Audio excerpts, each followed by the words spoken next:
Hi guys, my name is Megan and today I'm going to show you how to do some really pretty lettering, and then if you want I can show you how to make it into a watercolor piece just like this one, and we're going to do this exact one. So you can either do plain lettering or the watercolor, and all you need is pretty much any kind of marker, some water, a paintbrush, and a black pen, and of course paper. Let's get started. So the first thing I want to talk about is what kind of marker to use, because a lot of people think you have to use some kind of fancy marker, and you can, but that doesn't really make a difference in how it looks. It's really just what's easiest to use.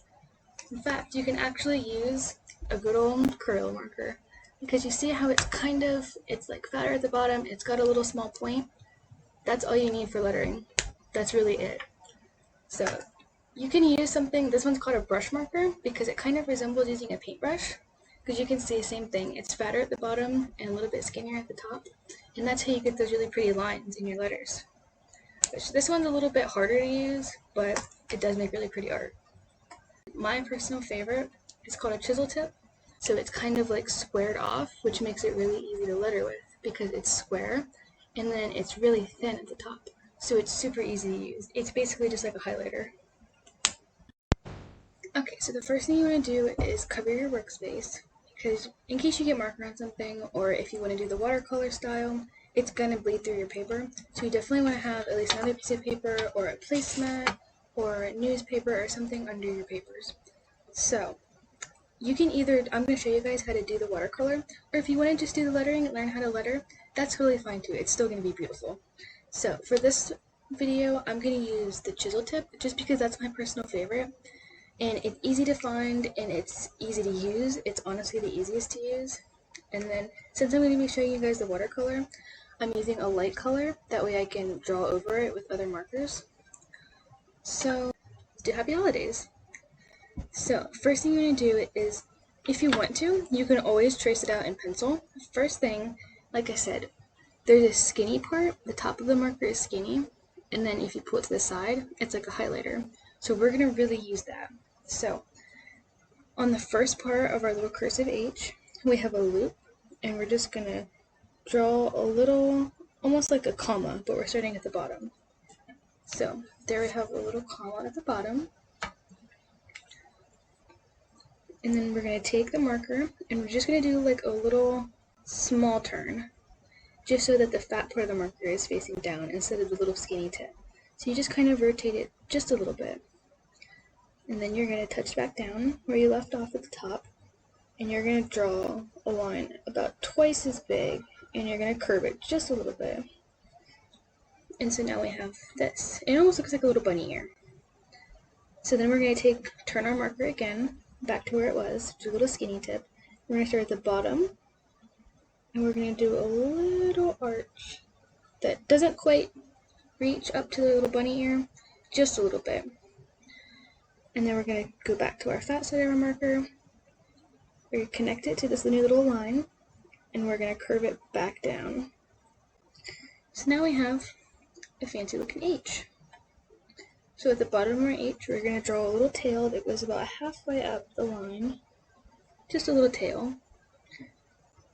And then we're going to move a little bit over and start on our next letter, which would be the A. So we're going to draw just a little small, like I said, kind of like a comma shape, but really small, like just a little dash. And so starting at that, we're going to draw a half circle with the fat side of the marker. Just like a nice little, not even quite half circle, just like a slightly curved line there. And at the bottom of that, we're going to draw another skinny line that doesn't quite connect the little lines, but just makes it almost a full circle. We're going to draw that, and you can see it doesn't quite connect them, but it makes it almost like a circle. So it kind of looks like the C right now, but we want an A, not a C.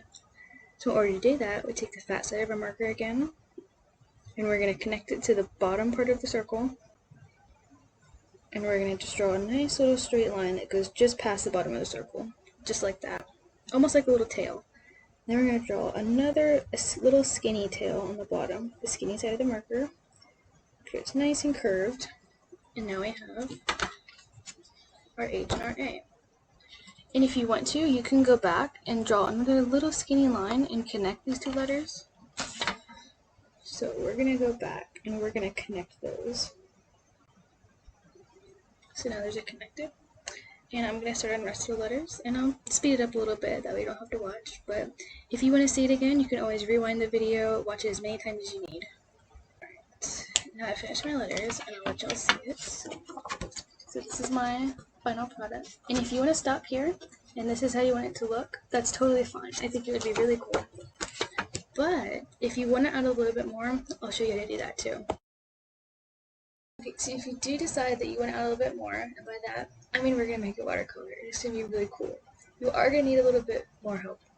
So, we're going to have help from a black pen, some water, and a paintbrush. And something that's really cool that I found is there's some kinds of paintbrushes where you can put water in the bottom, and if you squeeze it just a little bit, the water actually comes out the paintbrush, which I don't know if you'll be able to see it, but it makes like a little drop there. So, you can always just take a bucket, like a cup of water, and a paintbrush, and that's actually easier sometimes because this gets really wet and it bleeds through the paper a lot. So a cup of water and a paintbrush, like a little small paintbrush is good, and then a black marker, which the Sharpie markers are my favorite, but any marker will work, as long as it's dry and you know it's not going to bleed. Okay, so we're going to start with our black pen, and we're just going to go, and you see we have all of these extra little loops and stuff. So every edge on here, we're going to outline. So that means we're going to outline the outside, we're going to outline the inside loops. Everything is going to be outlined in black, and that's going to make it really stand out. And it's going to make it, because when you do watercolor, it's going to bleed a little bit, so that's going to make it really easy to read. So we're just going to go start back on our H of happy, and we're going to trace the inside loop there, like that, and then we're going to trace the outside loop. And that's going to be a lot bigger.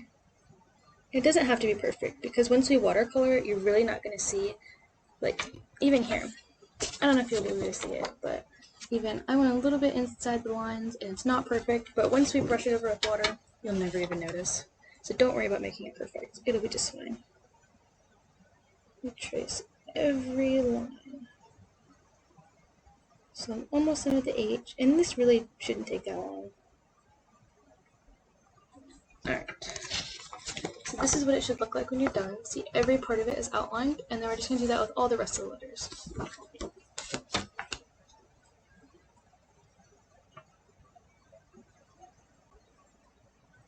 This is also a really good time where if you maybe messed up some of your lines, you can kind of go over a little bit with a black pen and just kind of like make it look pretty. Like one of my lines, I know it didn't really connect that good, and there was a little bit of weird shape. I just drew it over with a black pen. Nobody's ever going to see it. Alright, I just finished outlining all of my letters. And so you can see, it really pops off the page more, especially since we use a light color, since we're going to watercolor. But even if you want to leave it like this, I think it looks really cool like this. I've actually done a lot where I didn't watercolor, and I just left it like this, and it looks so cool. Alright. So, for the watercolor, what we're going to do is you're going to need more colors for this one. Usually what I like to do for the watercolor ones is I like to use different shades of the same color. So like this one, since I used blue, I'm just going to use darker shades of blue. And so I'm going to start at the bottom and make mine almost like an ombre blue. And that way it kind of like fades into it, and it turns out so pretty. I love it. It's one of my favorite things to do on it.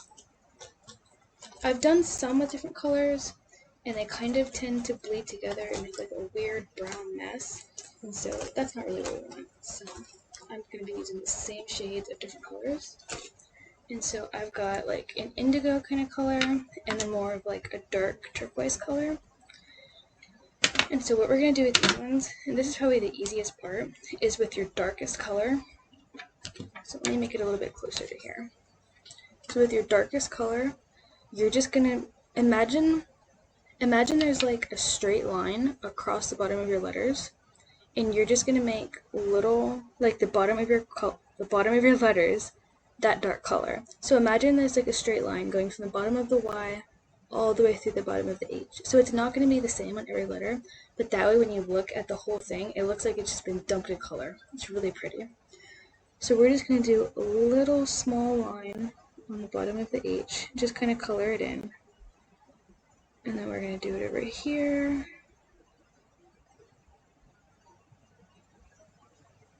And you're not going to want it to be super big if you're using multiple colors, because you want to be able to fit all of these colors and then still see your original color.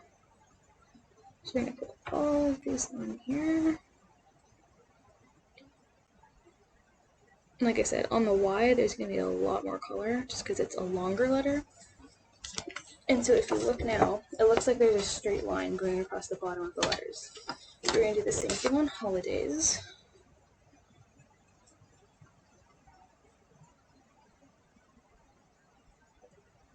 And if you go outside the lines, that's totally fine. Like I said, it's all going to get mixed up anyways once we put water to it. Almost all the markers you can find are water-based, which is why they're able to do that. It's kind of like a science.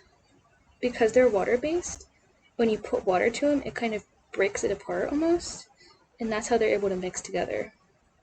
And sometimes when you put water to it, they get a lot lighter, just because, like I said, they break apart when you put water to them. Okay, so now we've got holidays done. Looks like there's a straight line across the bottom of the letter. And I think it looks really cool like this. Basically, at any point doing this, you can leave it and it'll look super cool. So, I've got my second color, and I'm just going to do the same thing.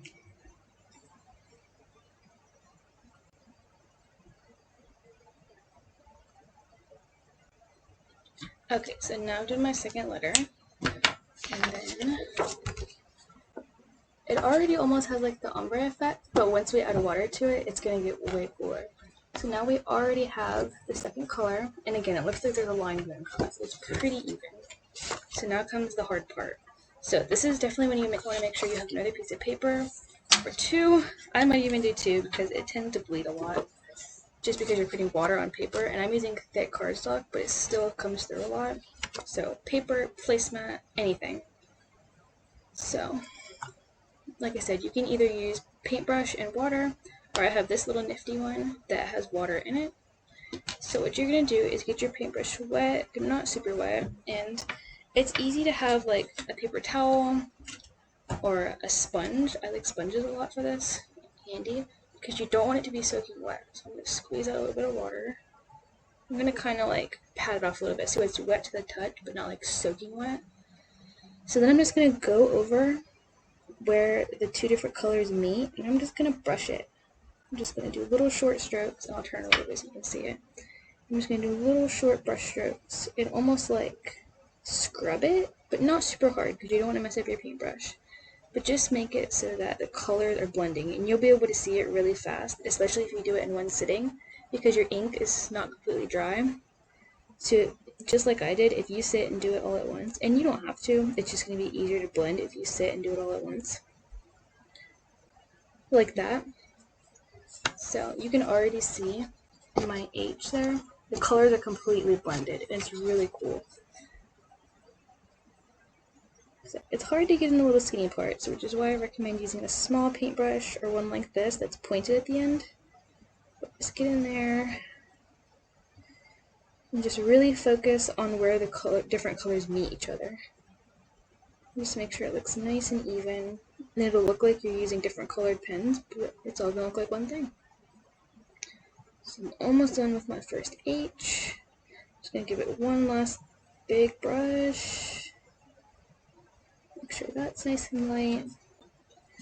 Okay, so now we have our ombre H, and you can see the difference here. I'll turn it around. I know it's showing me backwards. You can already see a difference here where it's darker down here, but lighter up here, but it's not quite as blocky looking as this is. So this part's pretty easy, so I'll go ahead and skip ahead here, but that's all you need. Okay, so I'm going to show you the finished product, and here is our watercolor. Happy holidays! You can see it's nice and blended, and then if it bleeds past the black pen, don't even worry about it. That's what the black pens are for. It's there to serve as like a little bit of border. You can see mine bled a little bit, but we're done. Great job, guys!